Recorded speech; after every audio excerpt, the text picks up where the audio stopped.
Jack Morrison stepped out of the shuttle and felt the strange air of the Zephron homeworld hit his face. It was cool and thick, nothing like Earth. The sky above was a pale purple, and the light came from two suns that hung in different parts of the sky. He took a deep breath and looked at the palace in front of him. The Zephron Palace was not built like anything Jack had ever seen. It rose from the ground like a giant crystal, with sharp edges and smooth surfaces that reflected the purple light. The walls seemed to glow from inside, as if light came from the stone itself. Guards stood at every entrance, tall and angular beings with skin that looked like polished metal. They did not move as Jack approached, but their eyes followed him. Jack wore his formal diplomatic uniform, a dark blue suit that meant respect and peace. He carried no weapons. The Zephrons had made it very clear that weapons were not welcome in their halls. Jack did not mind. He had learned long ago that the best weapons were words and understanding. A Zephron official named Kes approached him. Kes was tall, nearly 7 feet, with 4 arms and skin that shifted between silver and gray. He spoke in a voice that sounded like wind through metal. "Jack Morrison of Earth, you are early," Kes said. "I wanted to arrive with time to prepare," Jack replied. "I want this meeting to be successful." Kes's eyes narrowed. The Zephron Empire does not depend on the readiness of humans. We are ready whenever we choose to be ready. You will follow protocol. Jack nodded without arguing. He had read the reports. The Zephrons believed themselves to be the greatest power in this part of the galaxy. They had technology far beyond what humans could build. They had conquered 3 other species and made them serve the Empire. Humanity was new to space, still learning, still building. To the Zephrons, humans were like children playing with toys they did not understand. Kes led Jack through the palace halls. The walls seemed to shift colors as they walked, going from silver to blue to green. The floors were smooth and cold beneath Jack's feet. Zephron guards watched from every corner. Jack counted at least 30 weapons pointed at him in the first 5 minutes. He kept his hands visible and his expression calm. They reached a great hall where the Zephron nobility had gathered. Jack saw hundreds of them, all tall, all powerful looking, all watching him with expressions that ranged from curiosity to contempt. At the far end of the hall, seated on a raised platform, was Princess Agla. She was beautiful in a way that was sharp and cutting, like a blade. Her skin was deep silver, and patterns of blue light moved across her arms. Her eyes were large and dark, and they looked at Jack with no kindness. She wore robes that seemed to be made of woven light itself. Around her was a circle of guards, the most loyal and dangerous in the Empire. "Jack Morrison," she said, her voice loud and clear. "You come from the small world called Earth." "I do, Your Highness," Jack replied, bowing slightly. "I come to speak of peace between our peoples." The hall filled with laughter. It was not kind laughter. It was the laughter of those who found something amusing and beneath them. "Peace," Arla repeated. "You offer peace to the Zephron Empire. We have conquered half the galaxy. We do not need peace from humans. We need to know if you are worth controlling or worth destroying." Jack had been trained for this moment. He did not let fear show on his face. "We are worth knowing," he said simply. "We are worth talking to." Ala's expression did not change, but she tilted her head slightly. "We will see. You will be given quarters. You will eat when we allow. You will speak when we allow. You will follow every law and custom of our court, or you will die. Do you understand?" "I understand," Jack said. Guards took him from the hall. As he walked, Jack heard the sound of laughter behind him again. He knew that every move he made in this palace would be tested. The Zephrons would look for weakness. They would look for any reason to decide that humans were not worth the time to negotiate with. Jack's quarters were beautiful but cold. The walls were transparent on one side, showing the purple sky outside. The bed was hard and not built for human bodies. The temperature was set to what the Zephrons preferred, which was colder than Jack liked. He did not complain. He sat by the window and looked out at the strange world. Hours later, a guard came and told Jack that he should walk in the gardens. Jack understood this was an order, not an invitation. He followed the guard down a series of corridors until they reached an open space filled with alien plants. Some grew upside down. Some seemed to move on their own. The air smelled like nothing Jack had ever experienced before.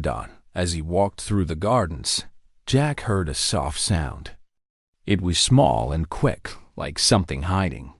He turned and saw a young Zephron child watching him from behind a large crystal plant. The child was small, maybe half the size of the adults Jack had seen. Its skin was lighter than Alla's, a pale blue with silver markings. Its eyes were the same dark color as the princess's. "Hello," Jack said softly. "What is your name?" The child did not answer at first. It looked left and right, as if checking to make sure no one was watching. Then it stepped out from behind the plant. "I am Lyric," the child said. Its voice was high and uncertain. "Are you the human from the small world?" "I am," Jack said. "I am Jack." "You are not what I expected," Lyric said. "The teacher said humans were primitive and dangerous. But you do not look dangerous." "Sometimes the most dangerous things are the most quiet," Jack said. "But I am not here to be dangerous. I am here to talk." Lyric stepped closer. "Will you stay long?" Before Jack could answer, a tall Zephron guard appeared and took Lyric's arm. "The young princess must return to her studies," the guard said coldly. "You will not speak to her again." The guard took Lyric away quickly. The child looked back at Jack once before disappearing around a corner.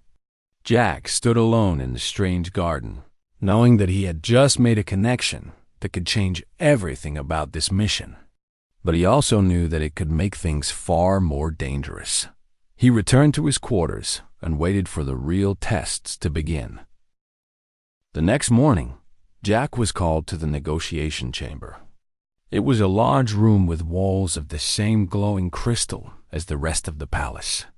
The Zephron Council sat on elevated platforms. Looking down at Jack, he stood alone on a lower platform, with nothing around him but open space. The lead negotiator was a Zephron named Vorn. He was massive, with scars across his face that showed he had seen many battles. He looked at Jack without any expression. "You will tell us why we should not simply take what we want from Earth," Vorn said. It was not a question, because taking without agreement creates enemies, Jack said calmly. "Trade creates friends." "We do not need friends," Vorn replied. "We need resources and obedience. Then, you will always need more soldiers to force that obedience," Jack said. "Friendship requires only respect." Vorn leaned forward. "You speak as if humans have something we need. You do not. Your world is young. Your technology is weak. Your people are soft. Why should we not simply conquer you and be done with it?" Jack did not look away. "Because in the time it takes you to conquer Earth, your enemies will grow stronger. Because resources taken by force cost more to keep than resources traded fairly. Because allies who come to you willingly fight harder than slaves forced to fight." The council did not speak for a long time. Then Vorn smiled, but it was not a happy smile. "You have spirit, human. We will see how long that lasts when we demand more than you can give." The negotiations continued through the day. The Zephrons demanded that Earth give them rare metals, technology designs, and 50,000 human workers. They demanded that Earth accept Zephron leadership in all military matters. They demanded that humans change their laws to follow Zephron rules. With each demand, the council waited to see if Jack would break. Jack did not break. He listened carefully. He asked questions. He explained what Earth could offer and what it could not. When the council tried to provoke him, he remained calm. When they insulted humanity, he did not respond with anger. He simply stated facts and waited for the next demand out. By evening, Jack was tired. His feet hurt from standing. His throat was dry. But he had held the line on every major point. The Zephrons had not gotten what they wanted, and they did not like it. That night, as Jack walked back to his quarters through the palace gardens, he saw Lyric again. This time, the child was sitting alone by a pool of water that reflected the purple sky. Lyric looked up as Jack approached. "Did they hurt you?" Lyric asked. Jack was surprised by the question. "No, they just ask questions. Vorn hurts everyone who disagrees with him," Lyric said. "But you did not seem hurt." Jack sat down carefully beside the child. "Where I come from, we believe that disagreeing with someone does not mean we must hurt them." "That is a strange belief," Lyric said, but the child did not sound like it thought the belief was wrong. It sounded like Lyric thought it was interesting. "What are you called when no one is watching?" Jack asked. Lyric was quiet for a moment. "I am called Lyric. That does not change." "No," Jack agreed. "I meant, what do you like to do? What makes you happy?" Lyric's dark eyes became sad. "I do not know. I am taught to follow rules. I am taught to be strong. I am taught that showing what you feel is showing weakness." "That is not true," Jack said simply. "Showing what you feel takes the greatest strength of all." Lyric looked at Jack for a long time. "Tell me about your world. Tell me about Earth." Jack began to speak. He told Lyric about oceans and forests. He told about rain and snow. He told about families that ate together and talked and laughed. He told about children who could play and run without guards watching. He told about people who helped each other because they wanted to, not because they had to. Lyric listened without speaking, hanging on every word. The child's eyes grew wider with each story. When Jack finished, Lyric asked a single question. "Do people on Earth feel safe?" Jack thought about that carefully. "Yes, most of the time, people on Earth feel safe." "I do not feel safe," Lyric said quietly. Before Jack could respond, the same guard from the day before appeared and took Lyric away. But this time, the child did not resist. Lyric looked back at Jack with something in those dark eyes that looked like hope. The next 3 days followed a pattern. Jack would negotiate with the council in the morning and afternoon. He would be tested and pushed and insulted.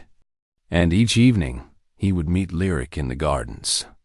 The child would ask questions, and Jack would answer them honestly.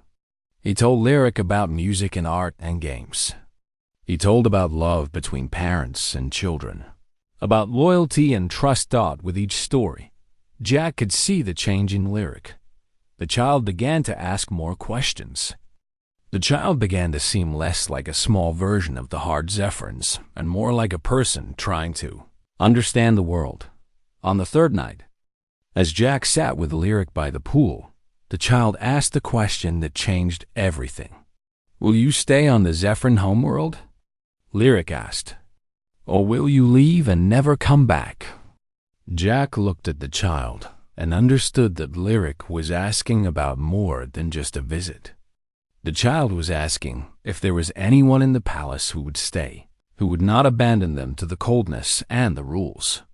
"If I stay, I will stay," Jack said. "If I leave, I will come back. I will not break my word to you." Lyric reached out and took Jack's hand. The child's hand was small and cold, but it held on with strength.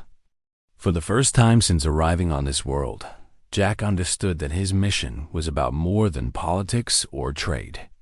It was about showing a lonely child that there was another way to live. But he also knew that Princess Aella was watching.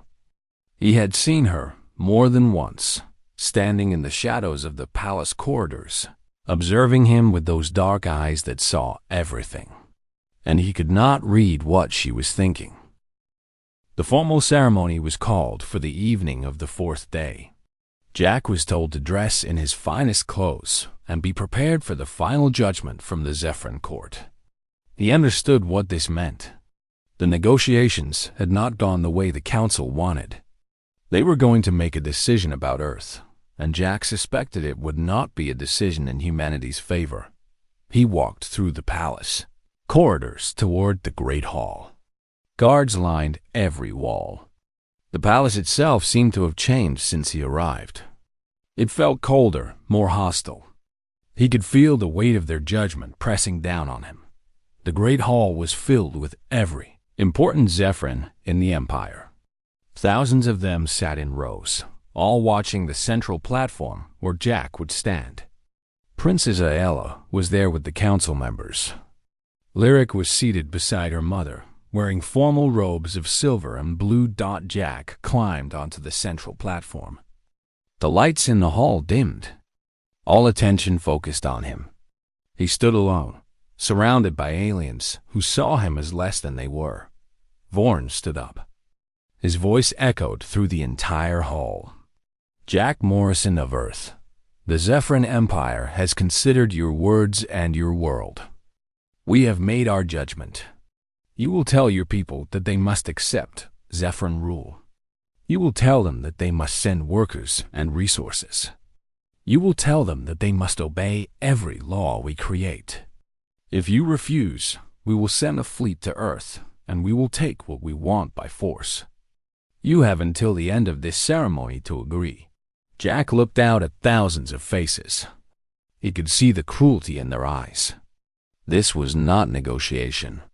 This was an attempt to break him. I cannot agree to that, Jack said clearly. Earth will not accept rule from the Zephron Empire. We will trade with you as equals. We will work with you as partners. But we will not surrender our freedom. The hall filled with angry sounds. The council stood up. Vorn's face twisted with rage. You dare refuse the Zephron Empire? Vorn roared. You dare speak as if your small world has any power to refuse us. I will show you what happens to those who refuse us. Vorn descended from his platform. He was massive, easily 3 times the size of Jack. The crowd watched as he walked toward Jack, clearly intending to demonstrate Zephron power by crushing the human before them. Jack did not run. He did not try to fight. He stood still and waited. Vorn raised one of his 4 arms, ready to strike. And in that moment, something extraordinary happened. Lyric broke from the platform where the princess sat. The small child ran down the steps, moving faster than anyone would have expected. Guards reached for the princess's child, but Lyric was too quick. The child ran straight across the open floor of the Great Hall. In front of thousands of Zephrons who had never seen such a thing happen, Lyric ran directly to Jack and grabbed him around the waist, hiding behind his body. Lyric's small arms held tight, trembling slightly. The child looked up at Jack with those dark eyes, and in that moment, Jack understood completely. Lyric was choosing. The child was choosing to trust Jack more than to trust the power and authority of the Zephron court. The hall became absolutely silent. Not a sound. Not a whisper. Not a breath. Thousands of Zephrons stared at what was happening, unable to process what they were seeing. Vorn stood frozen, his arms still raised to strike, but he could not move.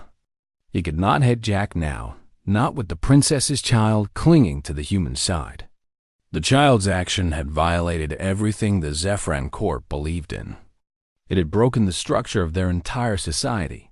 Jack placed one hand on Lyric's head and looked out at the assembly with complete calm. He did not try to defend himself. He did not try to explain. He simply stood there, protecting a child who had chosen to trust him. Princess Eleor rose slowly from her seat. Every eye turned to her, wondering what she would do. The princess descended from her platform, and for a moment, Jack thought she might come to take Lyric away, but she did not. Ella walked to where Jack and Lyric stood. She looked at her child, then at Jack, then out at the thousands of nobles watching. When she spoke, her voice was quiet, but it filled the entire hall. "My child has chosen," Ella said. "In all the years of teaching strength and power, I believed I was creating a worthy member of the Zephron Empire. But my child has shown me something I did not see. My child has shown me that there is a strength I do not possess." She turned to face Vorn directly. "You can't strike this human now. Not because he is strong, but because my child has judged him to be trustworthy. And my child, who was raised in power and surrounded by those who would use force to get what they want, has chosen to trust him instead." Ella looked at Jack. "This human has spent days with my child, and he has not manipulated. He has not used the child for advantage. He has simply been kind. He has simply treated my child as a person worthy of respect. That is a strength I have never seen before in this court." The silence in the hall continued. Thousands of Zephrons tried to understand what they were hearing. Lyric remained holding tight to Jack, and Jack did not move. Alela spoke again, her voice harder now. "The human from Earth is right. There are many kinds of strength, and the strength to be trustworthy and protective is worth more than the strength to force obedience. If the Zephron Empire cannot see that, then we deserve to be challenged by those who can." She looked at Vorn with complete coldness. "You will leave this court. Your time as a negotiator for the Empire is ended." Vorn's face went dark with anger, but he did not argue. He could not argue. The princess had spoken, and the princess was more powerful than he was. He left the hall, and the guards followed him out. The ceremony was not finished, but the judgment had been made. Jack was still holding Lyric as the child looked up at him without fear for the first time since they had met. The great hall remained silent for a long time after Ella dismissed Vorn. Jack still stood with Lyric pressed against him, his hand steady on the child's head. No one moved. It was as if the entire assembly was waiting to see what would happen next. Then Ella spoke again, and this time her voice carried to every corner of the massive hall. "I will tell you the truth that my child has revealed," she said. 4 days ago, when this human arrived, I made a decision. I decided to watch him carefully, not through guards and surveillance, but through the eyes of someone pure. I asked my child to observe him. I asked Lyric to judge him in a way that I could not. The council members looked at each other, clearly confused by what the princess was saying. "A child knows innocence or deception in a way that adults do not," Ella continued. "A child can sense whether someone will hurt them. A child knows if a person is trustworthy. I wanted to know if this human was pretending to be peaceful, or if peace was truly in his nature." She gestured toward Jack and Lyric. "My child has given me the answer. Lyric has shown that this human deserves trust. Lyric has shown that Jack Morrison is someone worthy of protection, not conquest." Ella walked closer to Jack and Lyric. She reached out and placed her hand gently on her child's shoulder. Lyric looked up at her, still holding to Jack's side. "You have shown me something I did not know I had lost," Ella said to Jack. "In the pursuit of power, my people have forgotten what it means to be trusted. We have forgotten that the strongest bonds are not made through force, but through genuine respect." She turned to address the entire assembly. "The Zephron Empire has spent many years conquering, taking, demanding obedience. We have believed this made us strong, but I see now that it has made us lonely. It has made us afraid, because those who serve us through fear will one day turn against us. Those who obey through force will one day find strength to resist."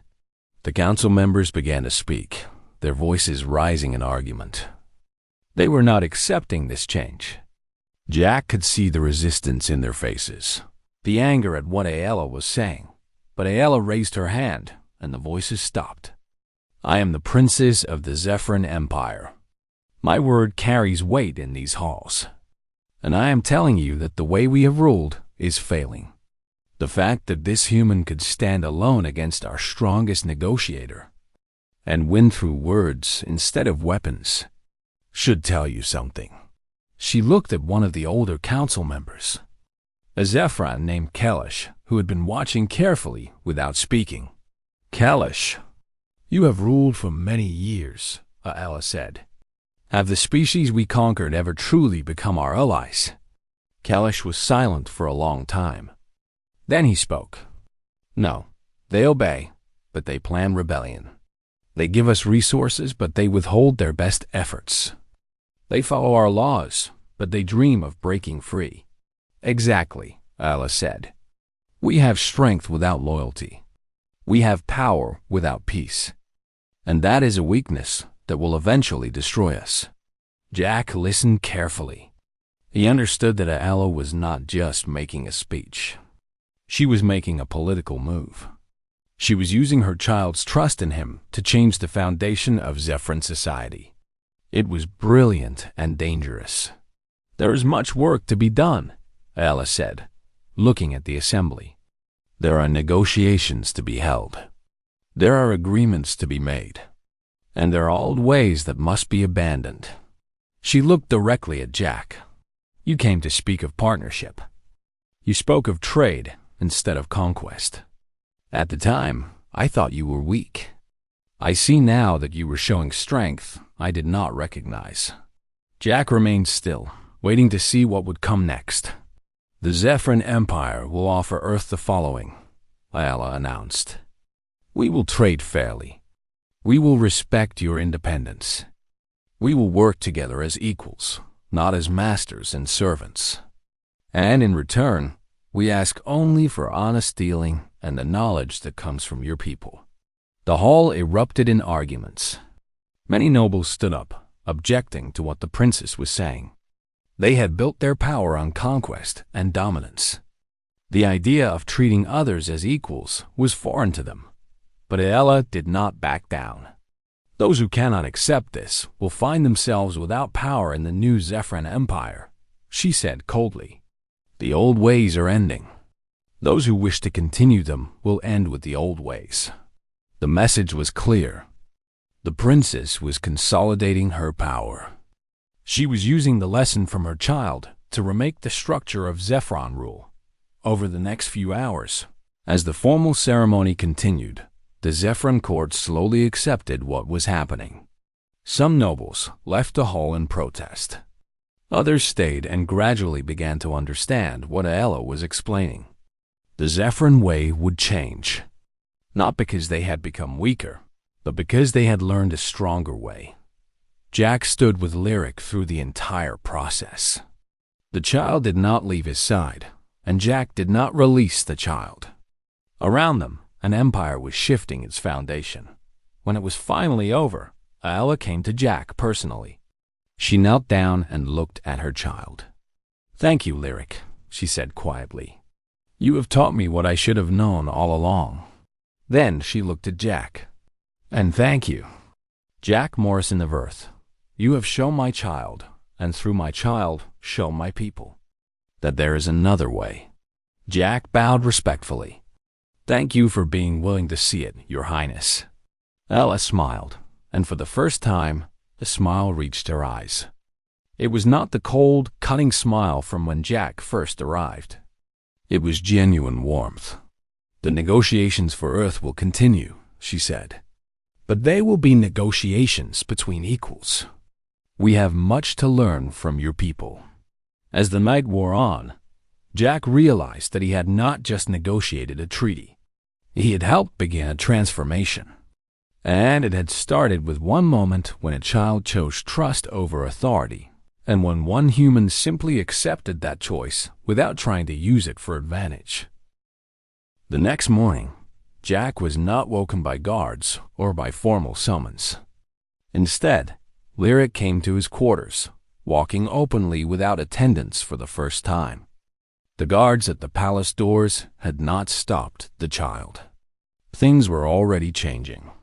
"Come with me," Lyric said, taking Jack's hand. "My mother wants to speak with you." Jack followed the child through the palace corridors. The atmosphere was different now.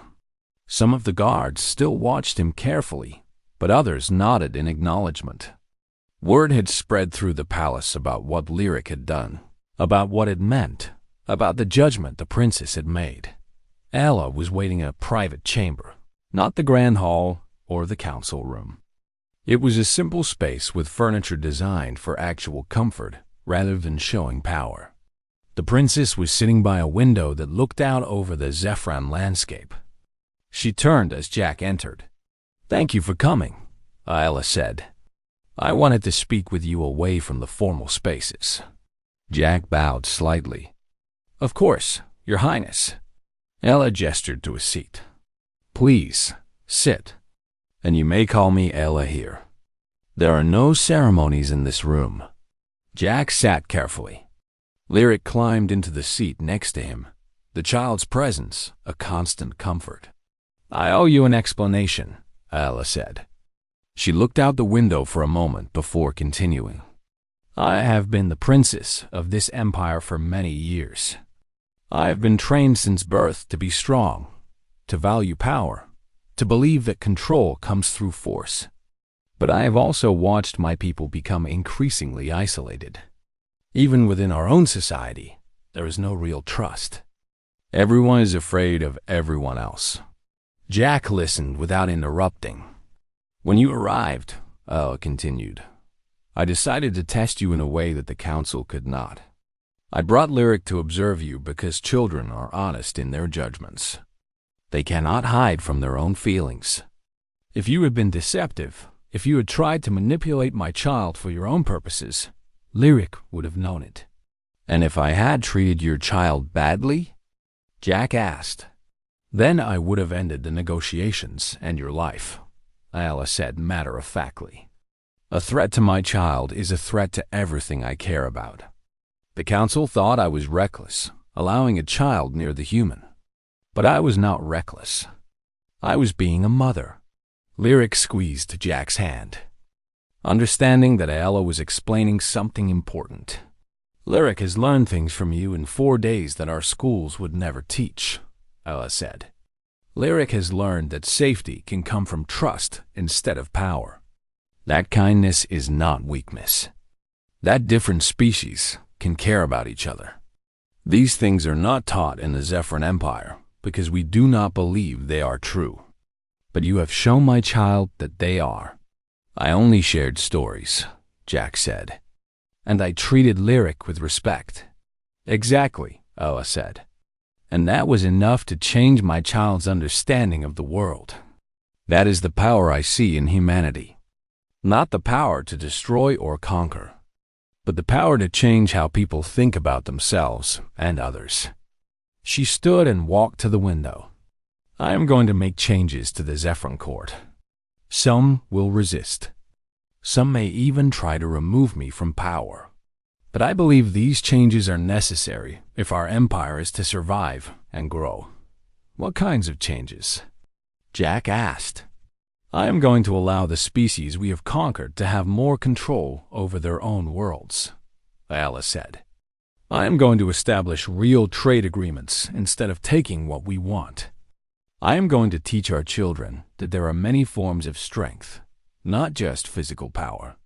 And I am going to make Earth's alliance permanent as a partner, not as a possession." She turned back to face Jack. "But none of this would have happened if Lyric had not run to you in that moment. My child's choice revealed to the entire court what I had started to see. That genuine trust is more powerful than any weapon." Jack spoke carefully. "Your Highness, you are taking a great risk. The council does not support this direction." "I know," Ella said. "But change always requires risk. The question is whether the risk is worth the result." "I believe it is." Over the next week, Jack continued his negotiations with the new council. But they were different now. The Zephrons argued less harshly. They listened to what Jack had to say. They began to ask real questions about human society, human values, human dreams. Lyric spent time with both Jack and Ayala, existing now in a space where rigid hierarchy was beginning to soften. The child was learning from both a human diplomat and a Zephron princess how to think beyond the rigid structures of the old. Empire. Jack spent his final evening on the Zephron homeworld in the gardens, where he had first met Lyric. The child came to say goodbye, and they sat by the pool of water one last time. "Will you come back?" Lyric asked.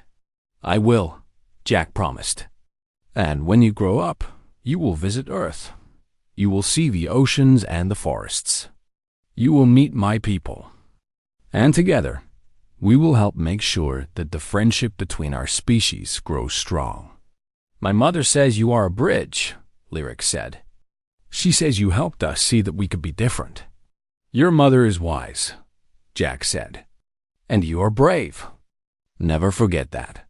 When Jack's shuttle lifted off from the Zephron homeworld, he looked down at the crystal palace growing smaller below. He knew that what had started here would continue to grow. The image of a young princess's child running to hide behind a human, trusting him with everything, had changed something fundamental in the Zephron Empire. On Earth, Jack reported that the mission was successful beyond anyone's expectations. He shared the story of how a simple act of kindness and respect had convinced an entire empire to change course. The tale spread quickly through human space. The story of Jack Morrison and the alien princess's child became legendary, a symbol of what was possible when beings from different worlds chose connection over conflict. In the years that followed, the Zephron Empire transformed. Trade flourished. Other species that had been conquered began to gain independence and voluntary partnerships with the Zephrons. And young Lyric grew, eventually becoming an ambassador between the Zephrons and humans, dedicated to spreading the lesson that the strongest bonds are built on trust and respect, not on force. The crystal palace that had felt so cold and hostile when Jack first arrived eventually became known throughout the galaxy as a place where different species worked together as equals. And it had all begun with one moment of trust, one child's courage, and one human's simple kindness. Jack often thought back to that moment when Lyric's small form hid behind him while thousands of Zephrons watched in shocked silence. In that instant, the future of two species had shifted. It was not through weapons or treaties or clever negotiations. It was through the simple human act of standing up for what is right and letting others see that they could trust you with their most precious thing. That child's faith, and Jack's worthiness of that faith, had saved worlds.